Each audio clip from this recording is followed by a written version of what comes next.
como é que eu me transformo em um leitor inteligente? Para eu ser um leitor inteligente, eu tenho que primeiro analisar a minha própria pessoa, ou seja, o leitor que eu sou.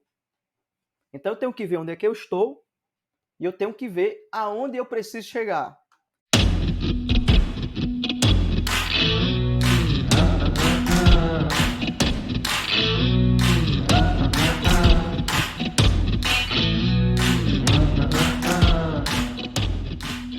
Toda leitura que nós fizermos, nós podemos classificar em dessas três categorias. Primeiro, leitura de entretenimento.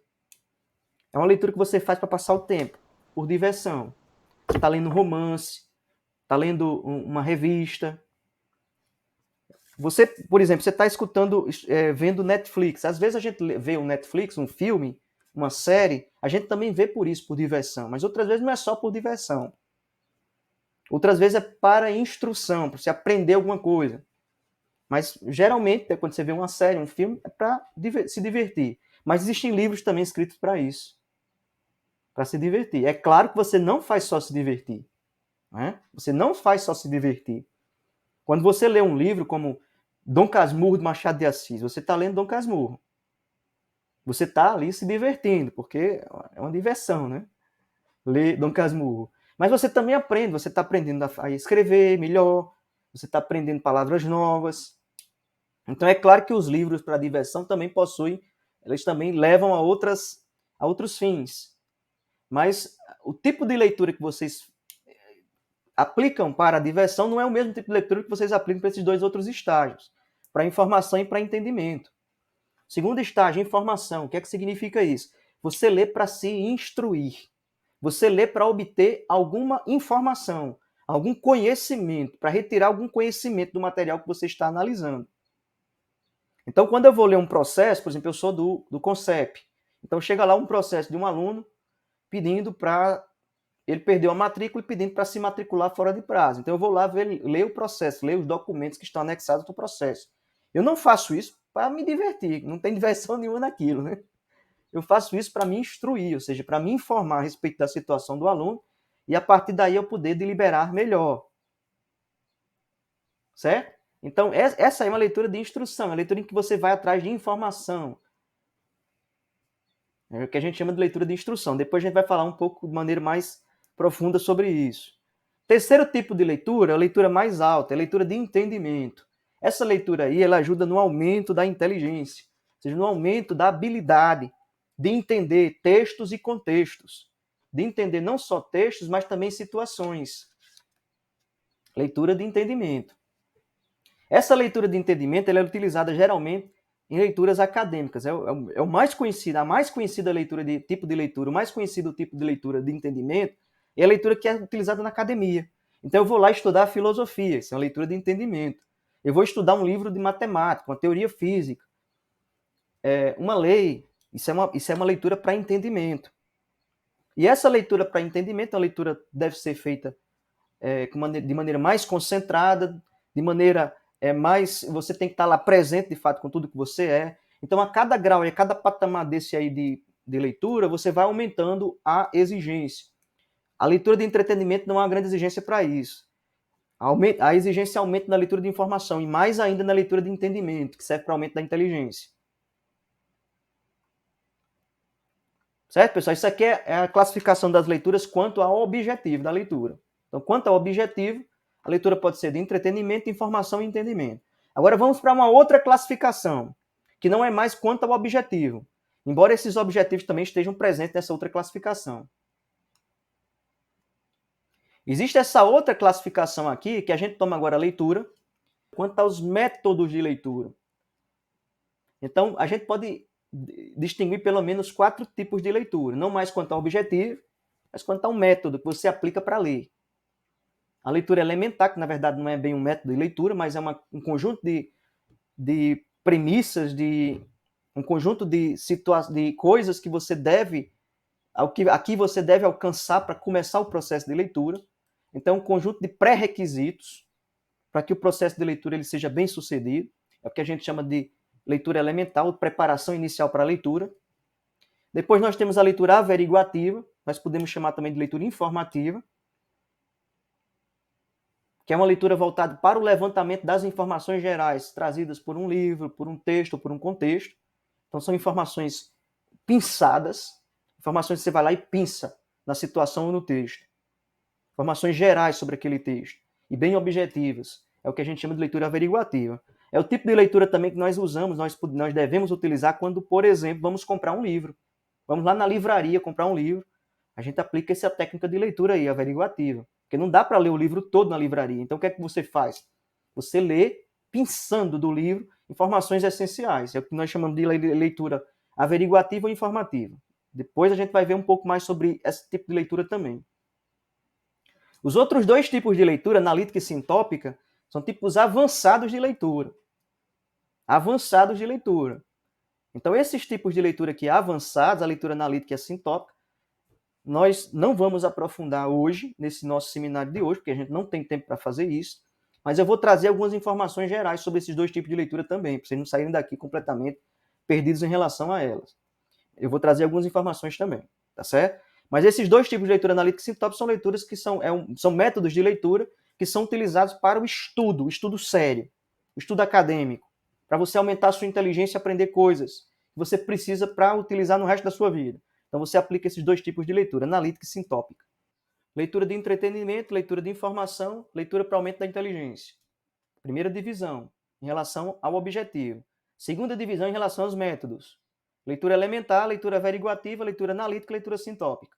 Então são duas classificações diferentes. Uma classificação em relação à finalidade, outra classificação em relação ao método, ou seja, o caminho que você utiliza para fazer a leitura, o modo como você lê. Uma coisa é a finalidade, outra coisa é o modo como você lê. Como é que eu me transformo em um leitor inteligente? O que é que está diante de você? Quais são os dados que você tem que levantar para melhor entender essa questão e melhor resolvê-la? Sem entendê-la bem, não dá para resolver. Então é preciso entender bem a questão para depois resolvê-la. Mas vamos entender a questão.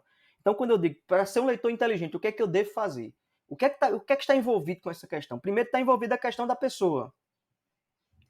Isso é uma primeira coisa. Para eu ser um leitor inteligente, eu tenho que primeiro analisar a minha própria pessoa, ou seja, o leitor que eu sou. Então eu tenho que ver onde é que eu estou e eu tenho que ver aonde eu preciso chegar.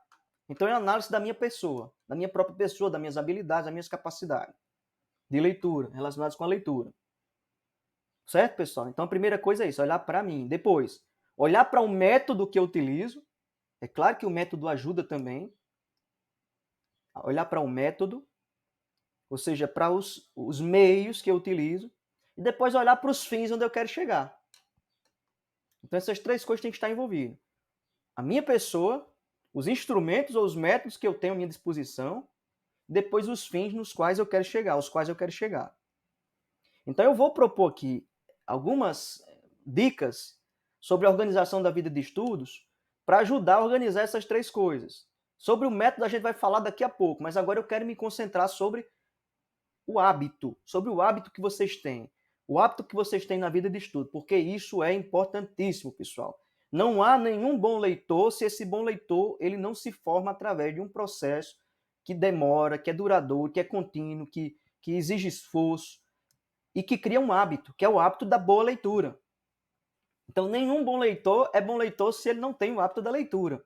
Para ele ser um bom leitor, ele precisa ter o hábito da leitura. Ou seja, ele precisa ter essa virtude, desenvolver essa virtude. Aristóteles diz lá na Ética Nicômaco que a virtude é uma disposição do espírito. Então, nós temos que ter uma disposição espiritual voltada para enxergar no processo de leitura o bem que esse processo me transmite, me faz acontecer comigo, o bem que esse processo realiza em mim, depois eu começar a querer esse processo. E assim eu começar a deliberar a favor desse processo, da boa leitura, e depois isso se transformar na minha vida em um hábito. O que é que significa um hábito? Uma disposição do espírito. Um hábito, uma disposição do espírito, significa algo que eu realizo com facilidade. E eu realizo com facilidade porque isso começa a fazer parte do meu dia a dia. É isso que significa um hábito. Um hábito é uma disposição. Eu tenho a disposição de fazer isso de maneira fácil. Então, primeira coisa, organizar o tempo de estudo autônomo, agendando leituras. Primeira coisa, que seja um período do dia em que é possível conseguir maior atenção. Então, isso aqui é regra de ouro. Regra de ouro essa aqui. Você precisa estar atento ao processo de leitura. Você precisa estar inteiro no processo de leitura. O que é que eu recomendo? O que é que eu recomendo? Eu aprendi isso com um amigo meu aqui do Departamento de Filosofia, professor Racido. O professor Racido, ele desenvolve um projeto de extensão chamado Filoterapeia. Então, ele é um projeto que pretende fazer uma terapia filosófica com as pessoas, né? E uma das coisas que ele mais recomenda é que as pessoas elas busquem, quando elas vão fazer uma atividade que precisam de fato de empenho, que elas busquem paz para realizar aquele empenho. O que é que significa isso? Significa você estar inteiro na atividade que você está realizando, no momento em que você vai realizá-la. E ele ensina uma técnica muito simples, pessoal, muito simples, para você estar inteiro ali no momento em que você vai realizar uma atividade. E é o seguinte: você está ansioso, está perturbado. Por que é que nossa ansiosidade ela começa, ela se produz em nós? Porque nós ficamos pensando nas coisas que nós fizemos no passado e que nós vamos fazer no futuro. E às vezes a gente fica dividido, o espírito da gente se divide. Se divide. Então eu fico dividido, ao invés de estar fazendo bem a atividade aqui do presente, eu fico dividido entre o presente, o passado e o futuro e não faço nada direito. Eu estou preocupado com o meu passado, estou preocupado com o meu futuro e não faço o que eu deveria fazer com o empenho que eu deveria ter no presente, a atividade que eu deveria fazer no presente. Então ele ensina uma técnica bastante simples para que a gente se concentre no presente. É muito simples. Você se concentre na sua respiração. Se concentre na sua respiração. Antes de fazer uma atividade de leitura, você fecha os olhos e passe 2 minutos respirando, só respirando, e concentrado na sua respiração, só isso. Se concentrando na sua respiração. Depois desses 2 minutos, geralmente as pessoas se acalmam. E quando as pessoas se acalmam, elas conseguem ter mais atenção com aquilo que vai fazer, que vão fazer, né? Então a técnica é muito simples, de olhar para a própria respiração, de controlar a própria ansiosidade e tentar estar no presente. Então você estando no presente, você vai lá e faz a leitura. Agora atenção para essa primeira dica. Escolham períodos do dia em que vocês se sentem melhor, que vocês têm mais domínio, mais atenção, domínio do seu próprio presente. Vocês não podem deixar para ler num período do dia que vocês estão muito cansados, que vocês estão com sono. Eu vou deixar para estudar de madrugada, mas só que de madrugada eu estou com muito sono, então eu não rendo nada. Eu vou deixar para estudar de tarde, depois do almoço. Só que eu tenho um costume, depois do almoço, de tirar uma sesta. E se eu for estudar depois do almoço, eu sei que eu não vou render. Então eu tenho que escolher um horário do dia, eu tenho que me conhecer. Então o processo de estudo também requer isso, um autoconhecimento pessoal, vocês têm que parar para se conhecer. Não dá para ficar só fugindo de si mesmo. Tem que parar para se conhecer e se dedicar à vida espiritual, à vida intelectual, parte disso, no autoconhecimento. Então tem que parar, pessoal, vocês têm que parar de sempre se afastarem de si. Tem que olhar para vocês mesmos, se autoconhecerem e começar a meditar sobre essas coisas. Qual é o dia, qual é o período do dia em que eu estou mais disponível para a leitura? E eu escolho aquele período para o meu horário de estudo. Segundo, gradue o tempo e a intensidade de leitura de acordo com suas condições. O que é que significa isso? Significa que se eu não consigo ler e eu fico muito cansado, mais de meia hora, eu não posso exigir demais de mim. Eu não posso exigir de mim mais do que aquilo que eu tenho condições de dar. Então, tem pessoas que são leitores mais profissionais que conseguem estudar 3, 4, 5 horas seguidas. E outras pessoas que não conseguem fazer isso, que conseguem apenas estudar 1 hora, depois tem que dar um tempo, um intervalo, e depois se volta a estudar de novo. Então, você tem que se conhecer também para saber se você aguenta. E no início isso é mais difícil, mas com o passar do tempo você vai aumentando a qualidade, não só a qualidade da sua leitura, mas também o tempo que você se dedica a ela. Eu estou falando aqui de leitura, não estou falando, por exemplo, de você tirar um tempo no dia para dedicar a limpar e organizar o seu armário de livros, que é uma coisa importante para a vida de estudos. É importante você ter ordem na sua vida. Se você não tiver ordem, você não vai ter uma vida de estudo proveitosa. Você tem que ter uma ordem na sua vida de estudos, mas também isso passa pelo seu quarto, pela sua estante de livros, pelo seu espaço, pelo espaço do qual você é responsável. Você tem que ter espaço ordenado. Senão sua alma não vai estar ordenada. E se sua alma não estiver ordenada, você não vai conseguir ordenar sua vida espiritual. E sua vida de estudo vai ser um desastre. Então, atenção para isso. Cuidado com a intensidade de leitura. Eu não recomendo ninguém estudar mais de 3 horas por dia, a não ser que você seja muito treinado para isso, ou que seja um período em que você, de fato, necessite estudar mais. Sei lá, estou numa véspera de uma prova, aí é outra coisa isso aí. É uma preparação imediata, então eu tenho que estudar com mais intensidade. Eu estou, inclusive, mais motivado, porque amanhã tem prova, eu me sinto mais motivado hoje. Então isso aí é outra coisa. Mas nos períodos normais, eu acho que 3 horas de estudo é até demais, né? Você precisa estudar 3 horas num dia.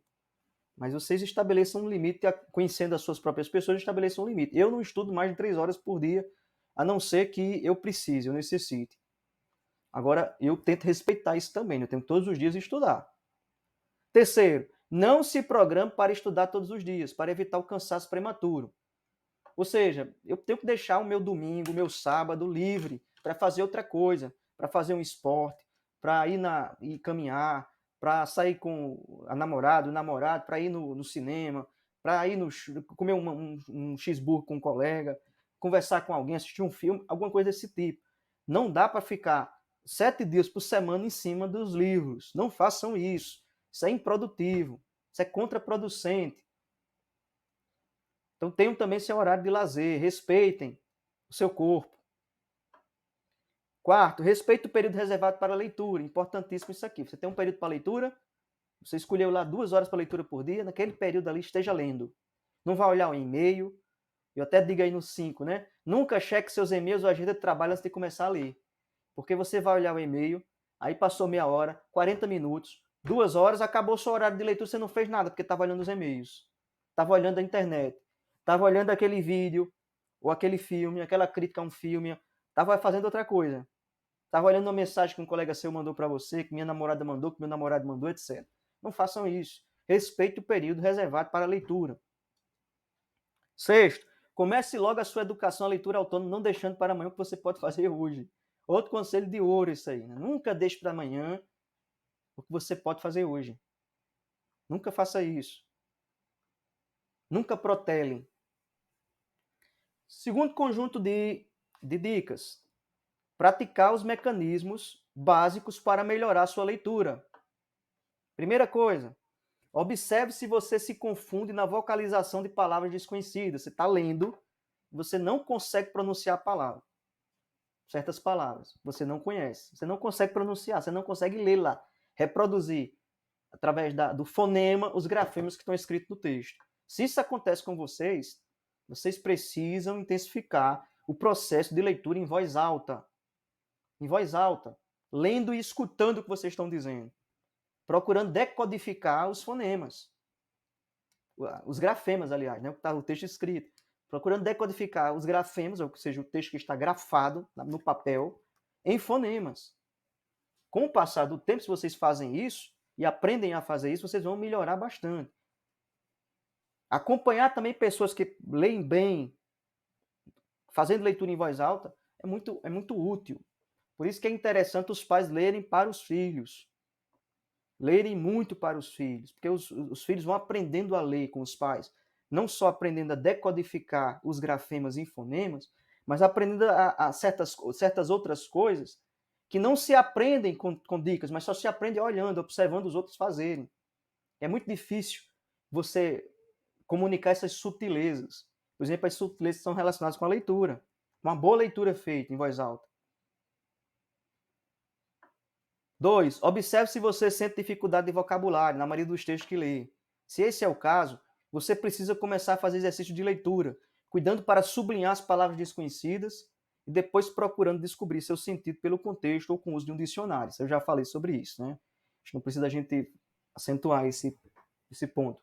3. Se você percebe que lê lentamente, comece a utilizar os dedos, correndo da esquerda para a direita no texto lido. Geralmente é a ordem dos textos que são escritos em línguas latinas, né? Da esquerda para a direita. O inglês também, da esquerda para o alemão também, da esquerda para a direita. Né? O hebraico não, é da direita para a esquerda, mas geralmente é da esquerda para a direita. Né? Pouco a pouco, aumente o ritmo da velocidade, do sublinhamento. Aí você vai aumentando também o ritmo da leitura. Até que você possa ler no mínimo um trecho de um romance ou de uma notícia de jornal de cerca de 15 linhas em 1 minuto. Ou seja, um texto que você lê no máximo para obter informação, e não para instrução, que é outra coisa. Terceiro conjunto de dicas. Praticar a tomada de notas ao escrever. Isso aqui, pessoal, é o que dói mais na gente. Isso aqui é o que exige mais esforço, é tomar nota. É o que exige mais esforço e é o que também a maioria das pessoas peca mais em relação a isso aqui. Elas erram muito em relação a isso. Por quê? Porque elas não tomam nota. Porque tomar nota é custoso. Demora. Então comece por investir um diário de anotações no qual serão inseridas as informações da leitura, sobre as quais nos reportaremos a seguir. Use um programa de notas como o OneNote. O OneNote é um programa que é oferecido geralmente no pacote da Microsoft, o pacote do estudante da Microsoft vem o OneNote. É um fichário eletrônico. Você pode abrir, inclusive, no seu celular onde você estiver.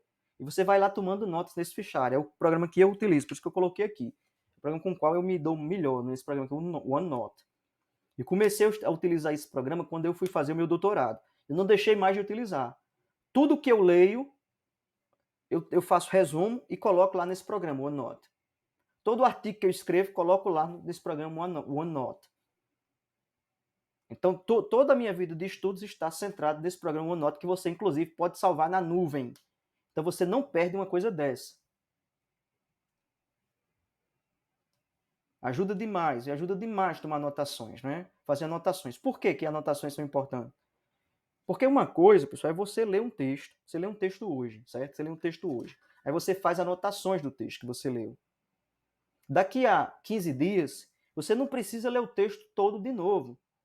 Você basta pegar suas anotações e ler suas anotações. E depois consultar o texto para preencher lacunas que ficaram das anotações. Você não precisa ler o texto de novo. Você pode até ler, mas quando você for ler o texto de novo, inclusive se você tem anotações, as anotações vão facilitar a leitura. Elas vão lhe ajudar a ler melhor o texto. Mas você não precisa nem ler o texto inteiro. Basta consultar as anotações e ir preenchendo as lacunas. Então, você economiza tempo. Você está achando, quando você está fazendo anotação, que você vai perder tempo, mas não é assim. Você ganha tempo.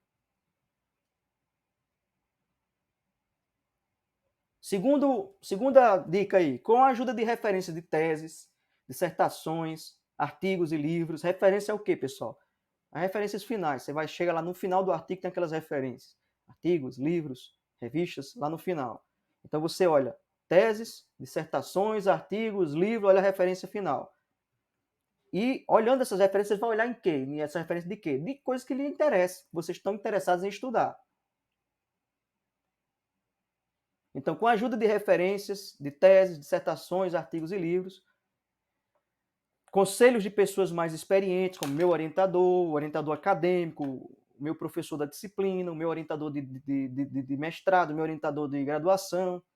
Então, obras especialmente feitas para esse fim, como dicionários ou enciclopédias de problemas ou assuntos. Então, olhando isso aí, olhando tudo isso, comece a organizar uma bibliografia de acordo com seus interesses de leitura. Isso aqui é importantíssimo, pessoal. Uma bibliografia que não é só para você ler durante a graduação, mas é algo para você continuar lendo o resto da sua vida. Então, resiste tudo que você gostaria de ler algum dia em sua vida.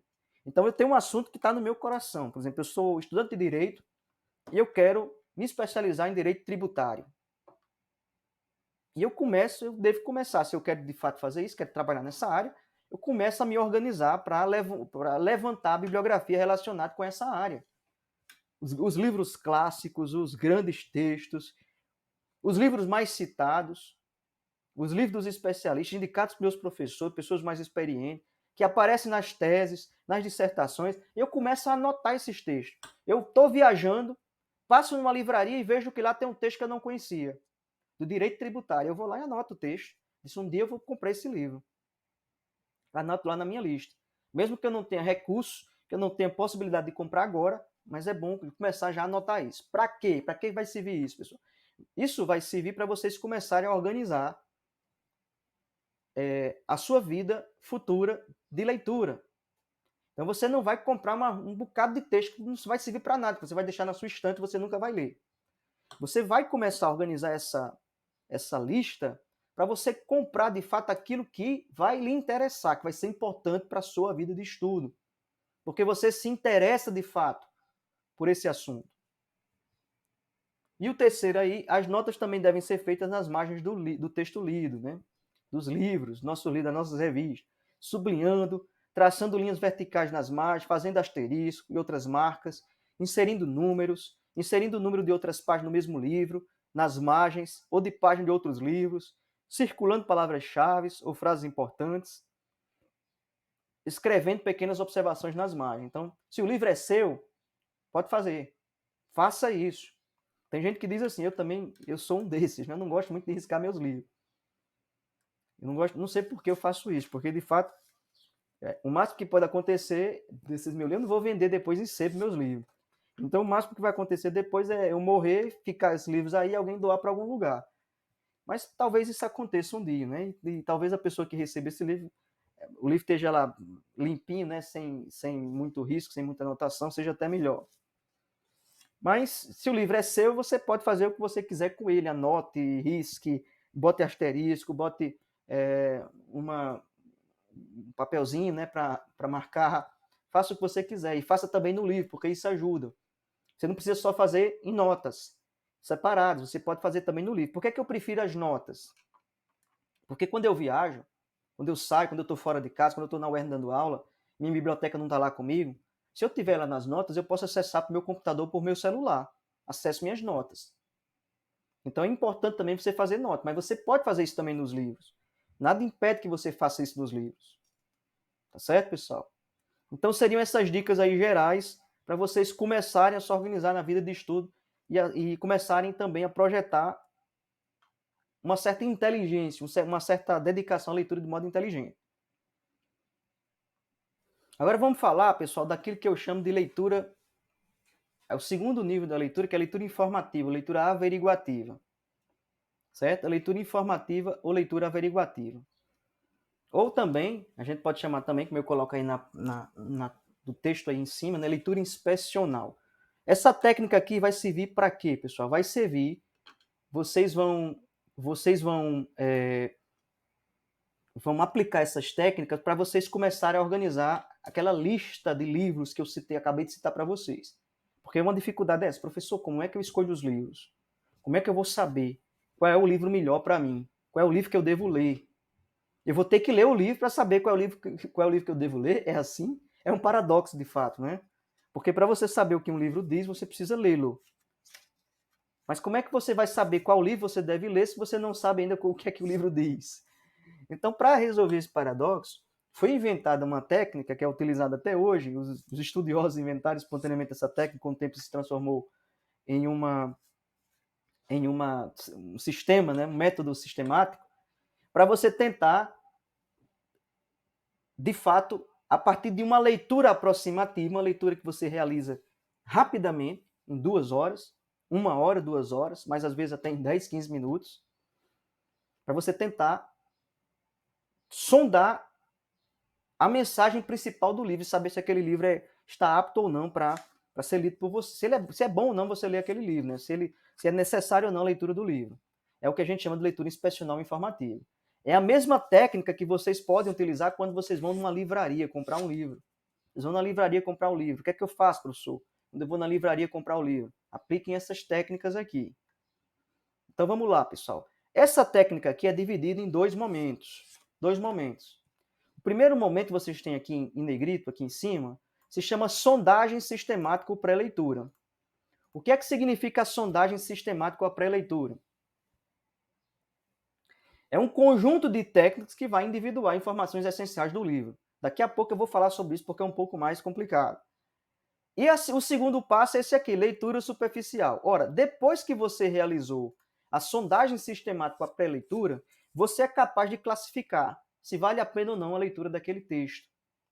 E após essa primeira classificação, que diz respeito se o texto é importante ou não para ser lido por você, você vai aplicar esse segundo passo aqui, que é a leitura superficial. O que é uma leitura superficial? É você começar a ler o livro e ir lendo, sem parar. Sem se deter, eu não entendi essa parte, vou ler de novo. Não, você não faz isso, você continua a leitura. Você começa a ler o livro e continua lendo. Ah, mas eu não estou entendendo tudo. Não interessa, continue lendo o livro. Antes dessa leitura superficial, a única coisa que você tem que fazer, você como bom leitor, que tem que fazer é o seguinte, é você selecionar o trecho a ser lido. Não pode ser um trecho muito comprido, muito largo, um trecho grande, né? Tem que ser um trecho pequeno. Sei lá, entre 5 e 10 páginas. Então você escolhe o texto entre 5 a 10 páginas. Geralmente os livros possuem divisão interna de capítulos, de seções, e de subcapítulos ou subseções. Se já existir isso, você respeita a subseção ou subcapítulo. Se não existir ainda isso, você vai ter que fazer a subseção ou subcapítulo. Vai ter que ir lendo e vendo se pode parar a leitura em um certo momento. Então você pode fazer isso. Você vai lendo.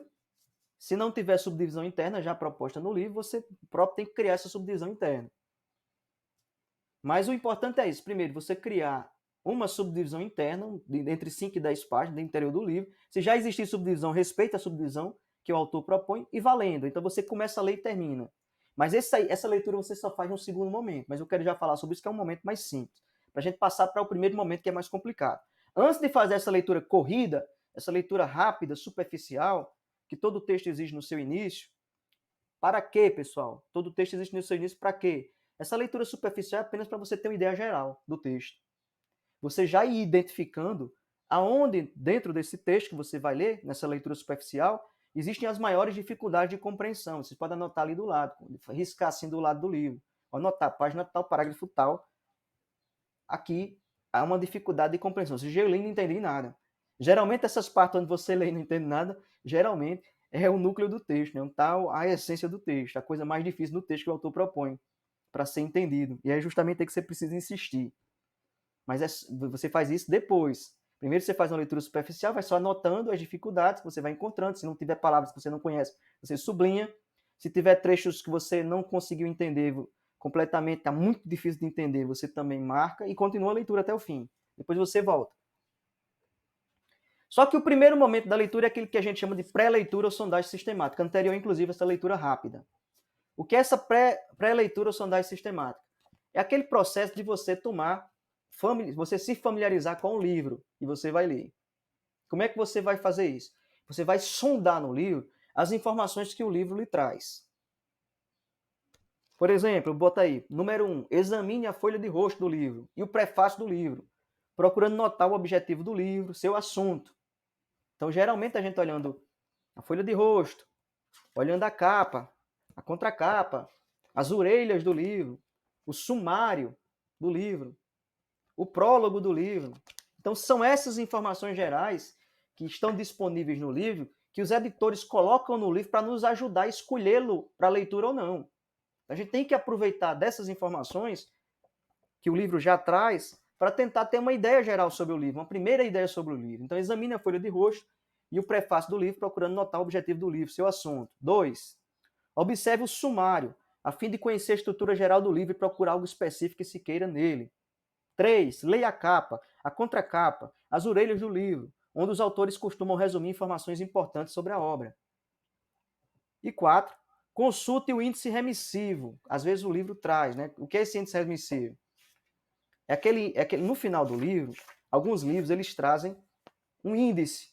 Esse livro aqui tem, do Criar Leitores, um índice. Às vezes é um índice remissivo, ele traz os principais conceitos ou termos utilizados na obra e o seu significado. Às vezes é só isso.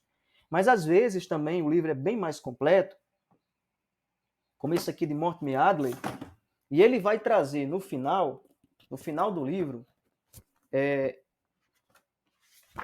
um estudo, um resumo sobre as palavras mais citadas no texto, os conceitos mais citados no interior do texto, e os autores mais citados, as obras mais citadas no interior do texto.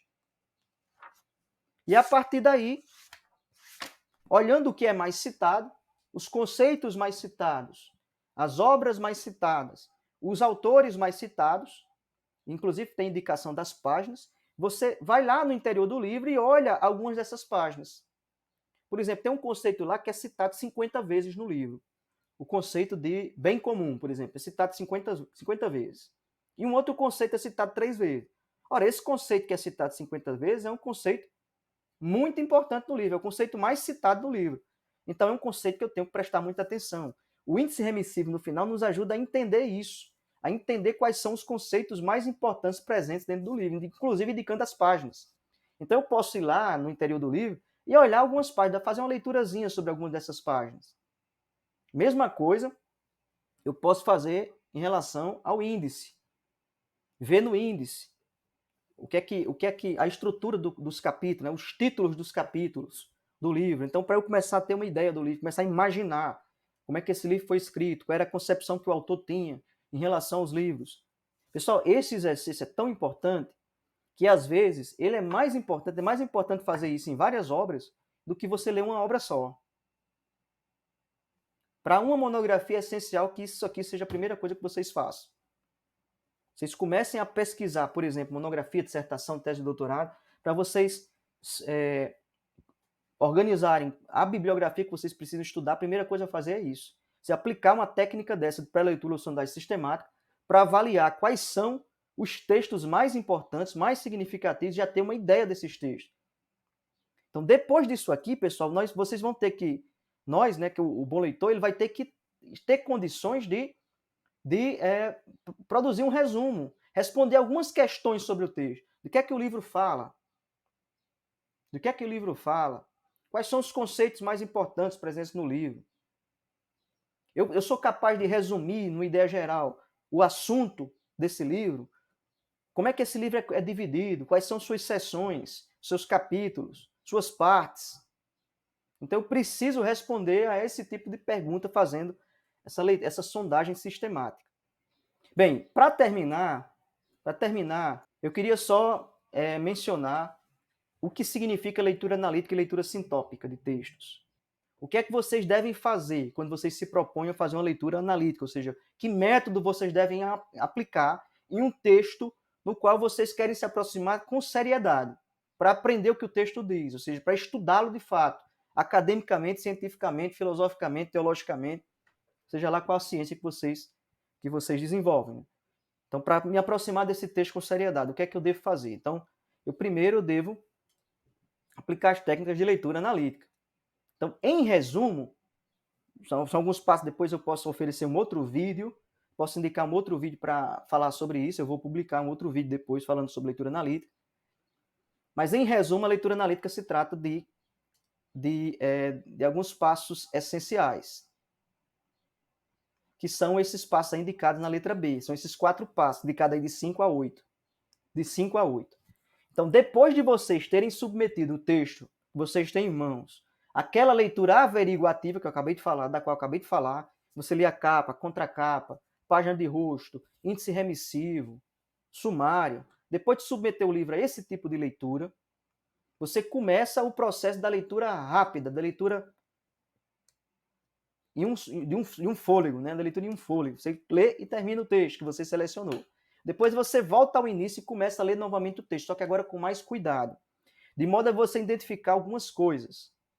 A primeira coisa que vocês têm que identificar é isso aqui, ó. As palavras-chave. Quais são as palavras-chave do texto? Ou seja, os conceitos centrais do texto. Vocês têm que dominar isso aqui. A primeira coisa. Identificar e saber o sentido das palavras-chave, dos conceitos fundamentais que o seu texto traz. Certo? Segunda coisa, individuar também as proposições fundamentais. O que é uma proposição, pessoal? É um juízo. Uma proposição é um juízo, afirmativo ou negativo, que pode ser verdadeiro ou falso, mas é um juízo. E o que é um juízo? É quando eu afirmo alguma coisa ou quando eu nego alguma coisa. Quando eu digo, por exemplo, a casa é vermelha, isso é um juízo, ou seja, é uma proposição. A casa é vermelha. Quando eu digo a casa não é vermelha, isso é uma outra proposição. Então eu tenho que identificar no meu texto, além dos conceitos fundamentais, eu tenho que identificar quais são as premissas fundamentais que o meu texto possui e quais são as conclusões fundamentais a que esse texto leva. Ou seja, eu tenho que identificar, tanto premissas como conclusões, são juízos. Os juízos fundamentais que são feitos no texto. Por exemplo, eu estou lendo um texto do professor José Moraes sobre como formar leitores, e nesse texto ele vai dizer que a formação de bons leitores é a criação de uma virtude. Então, formar bons leitores é criar leitores virtuosos. Vamos dizer que essa seja a tese dele. É só uma suposição, viu, pessoal? Vamos dizer que seja essa. Não é bem essa tese, mas para facilitar a nossa compreensão. Então, formar bons leitores é criar leitores virtuosos. Veja, isso é um juízo. Formar bons leitores é criar leitores virtuosos, é um juízo. Eu identifiquei esse juízo quando eu li o texto. Essa é a principal tese que ele possui. Então eu tenho que individuar essas coisas. Individuar os juízos, ou seja, as proposições fundamentais que o texto transmite. Depois, apresente os argumentos, ou seja, eu tenho que também saber individuar ou identificar os argumentos. O que é o argumento? O argumento, pessoal, é uma sequência de juízos. Eu digo assim, todo homem é mortal. João é homem. João é mortal. Veja, isso é uma sequência de juízos. Primeiro juízo, todo homem é mortal. Segundo juízo, João é homem. Duas premissas. Terceiro juízo, uma conclusão agora, João é mortal. Veja, o que é uma argumentação? O que é um raciocínio, uma argumentação? Um argumento ou um argumento? É você propor premissas e a partir dessas premissas você tirar uma conclusão. Certo? Isso é um argumento. Então, na leitura analítica, você também tem que aprender, quando você está lendo o texto, a individuar a argumentação do autor. Ora, quando você consegue colher a argumentação do autor, você consegue colher a estrutura do texto. A estrutura do texto. Exatamente, vulgo silogismo. A argumentação é o silogismo, só que o silogismo é um argumento perfeito. Nem sempre os autores eles apresentam suas argumentações na forma de silogismo. Silogismo é aquela três, né? Todo homem é mortal, Sócrates é homem, Sócrates é mortal. Isso é um silogismo. Duas premissas e uma conclusão. É a forma perfeita da argumentação segundo Aristóteles. Mas nem sempre as argumentações estão assim, dispostas em silogismo. Então é preciso identificar as argumentações. Se vocês conseguirem transformar em silogismo, melhor ainda. Mas nem sempre isso é possível. Mesmo porque, às vezes, os autores eles não argumentam silogisticamente, porque eles erram na argumentação. Quando isso acontece, não tem como você formar silogismo a partir dessas argumentações. É um indício, inclusive, que a argumentação do autor é falha. Mas você tem que ir atrás do argumento também. Então, conceitos, juízos, argumentos. E, por fim, o oito aí, ó, determine os problemas. Determine os problemas. Ou seja, qual é a questão fundamental desse texto? Essa questão foi resolvida? Então você determina os problemas e as soluções que foram propostas a eles. Qual é o problema do meu texto? Qual é a questão central? E o texto conseguiu solucionar essa questão parcialmente, totalmente? Como é que foi isso? Vejam, quando vocês têm esse esquema conceitual, é muito fácil de aprender isso e de vocês utilizarem de memória isso quando vocês estão lendo o texto. Então eu vou individuar os conceitos, dos conceitos eu formo juízos, então eu vou individuar os juízos e dos juízos eu formo argumentos. E eu vou individuar os argumentos. Então conceitos, juízos, argumentos. Termos, conceitos ou termos, né, proposições ou juízos, argumentos ou silogismos ou argumentação. Certo? E depois o problema. Qual é o problema? Se resolveu ou se não resolveu. Então, são estas as questões centrais da leitura analítica. É isso que vocês têm que observar quando vocês estão lendo um texto. Se vocês tiverem esse esquema mental, quando vocês vão ler o texto, vocês vão conseguir sempre colher a estrutura argumentativa que o texto propõe. Então, quais são os conceitos centrais, quais são os juízos fundamentais, quais são os argumentos utilizados para chegar nas conclusões que o autor chega. A partir de um problema original que foi proposto, qual é o problema? Esse aqui, é esse tal problema. E a solução que foi encontrada, a conclusão que o autor chegou foi essa tal. Então é isso, o esquema é esse. Conceito, juízo, raciocínio, problema, solução. Então isso aí é da leitura analítica, mas a estrutura é aquela anterior. Depois, quando você tem aquelas informações, aí você aplica mais esses três momentos aí, que é o momento da crítica. O que é que significa a crítica? Na crítica você não vai só se contentar com a informação que o livro traz. Você vai dar um passo a mais. Você vai observar essa informação e você vai fazer perguntas a respeito da informação que o livro lhe propõe. Fazer perguntas a respeito da solução daquele problema proposto no livro, por aquela argumentação, com aqueles juízos e se utilizando daqueles conceitos. Primeira coisa, número 9 aí. 9.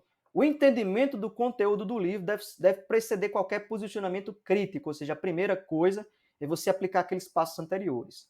Depois você fazer crítica. Crítica não funciona sem fundamento. O que é que eu quero dizer quando eu falo aqui que crítica não funciona sem fundamento? Eu quero dizer que uma crítica no vazio, ela é estéril, ela não serve para nada.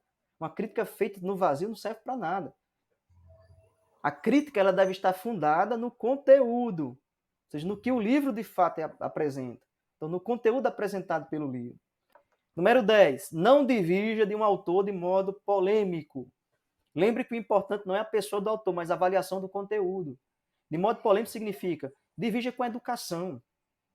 Você não precisa divergir do autor com má educação, com falta de educação, né? Esculhambando com o autor. Divirja dele com educação. Então não precisa polemizar. Basta você dizer que se concorda ou não com o conteúdo dele, mas tentando também fazer isso de modo impessoal, sem envolver as pessoas que estão no debate, né? Sem envolver sem atacar o sujeito, sem usar o que os retóricos chamam de argumentação ad hominem ou ad personam, mas procurando de fato mirar sobre o conteúdo do que é discutido. Número 11. Todo posicionamento crítico deve ser feito tendo em vista a maior objetividade possível, ou seja, deve ser baseado em uma clara consciência da diferença entre um juízo fundamentado em conhecimento, apoiado em boas razões, e outro baseado em opinião pessoal. Então, existe uma diferença entre uma opinião pessoal que não é fundamentada em boas razões, mas só em razões mais ou menos verossímeis, e um juízo fundado em boas razões. Então, é importante que nós nos concentremos sobre o máximo possível sobre a consciência da opinião que eu estou sustentando. É só uma opinião qualquer, verossímil, ou é uma opinião baseada em boas razões? Então isso também tem que ser considerado. Mas esses passos aqui, pessoal, são critérios, vamos dizer, são conselhos morais, comportamentais, que você tem que ter dentro do texto. Não são conselhos para você aplicar no texto. Mas o que se segue aqui, esses critérios aqui, são conselhos a serem aplicados no texto. Primeiro, o que é fazer uma crítica de um texto? É isso aqui, essas 4 coisas aí que eu mostrei aí. Primeiro, 10.1. Mostre onde o autor está desinformado. Primeira coisa é isso. Onde seus dados e premissas são insuficientes. Então, a primeira crítica a ser feita em um texto é essa aqui. Mostrar que o autor está desinformado. E onde é que acontece a desinformação? O que é que significa desinformação? Significa que o autor, falta ao autor alguma premissa, algum dado. E é por isso que seus dados, suas premissas são insuficientes. Então ele está desinformado. Desinformado é isso, é não ter os dados suficientes para concluir o que ele concluiu. Ou então, a conclusão, se ele tivesse esses dados que eu tenho e ele não tem, levaria ele a concluir outra coisa. Então ele está desinformado. E eu tento consertar. Segundo, mostre onde o autor está mal informado. Isso também é criticar o texto. Veja a diferença entre desinformado e mal informado. Aqui, no mal informado, é que as premissas ou as informações são falsas. No ponto anterior é que falta informação, falta premissa, falta conhecimento. Aqui não, aqui é o conhecimento que ele acha que é conhecimento, não é, né? Ou as premissas que ele possui são falsas. Então você indica onde é que é falso. Então, desinformado, mal informado. Depois, mostra onde o autor foi ilógico, onde concluiu de modo impróprio ou contraditório. O que é que significa ilogicidade? Significa, pessoal, que o autor concluiu algo que ele não poderia concluir com base nas premissas que ele possui. Veja, quando um professor vai avaliar um trabalho de um aluno, ele pode avaliar essas duas coisas. Ou ele avalia a condição de verdade do trabalho, se o trabalho de fato, se o texto que está lá, as premissas são levantadas, se elas são verdadeiras, se elas dizem de fato como as coisas são, ou se elas se aproximam do dizer como as coisas são, se é provável que aquele dizer que é proposto no texto é provável que ele seja verdadeiro, ou ele é verdadeiro, ou é provável que ele seja verdadeiro, essas duas coisas. Isso aí é a questão da verdade. Quando o professor vai corrigir a prova do aluno, uma avaliação do aluno, ou um livro, qualquer outra coisa, ele avalia isso. Primeiro a verdade. Depois a logicidade. O que é que significa logicidade? Significa a conexão entre premissas e conclusão. E a pergunta, ele poderia, com as premissas que ele põe no livro, no texto, na prova, na avaliação, ele poderia, de fato, a partir dessas premissas, dessa base, concluir o que ele concluiu? Ou ele deveria ter concluído outra coisa? Ou ele não poderia concluir isso, mas deveria ter concluído um pouco menos? Então isso se chama logicidade. Então uma coisa é a verdade, outra coisa é a logicidade. Ou seja, a validade do discurso, a conexão entre premissas e conclusão. Então uma coisa é a verdade, outra é a validade. O professor avalia essas duas coisas. Qualquer texto científico deve ser avaliado a partir dessas duas coisas. Primeiro, se o texto diz a verdade. Segundo, se o texto é lógico. Aí isso aqui, esses critérios aqui, desinformado, mal informado, ilógico, incompleto, é uma tentativa de falar sobre isso, falar sobre a verdade e a validade, como critério de avaliação. A analítica é direcionada a um texto específico. Por exemplo, eu pego o texto criar leitores, pego aqui esse texto aqui, criar leitores, e eu aplico a leitura analítica nele. Então, é uma metodologia para ser aplicada em um texto unitário, em um só texto. Se chama analítica. E o que é a leitura sintópica? A leitura sintópica é quando você aplica a leitura analítica, ela parte da aplicação da leitura analítica em vários textos diferentes, e depois da aplicação desses vários textos, você começa a comparar os resultados, classificando, ordenando esses textos de acordo com as suas convergências ou divergências.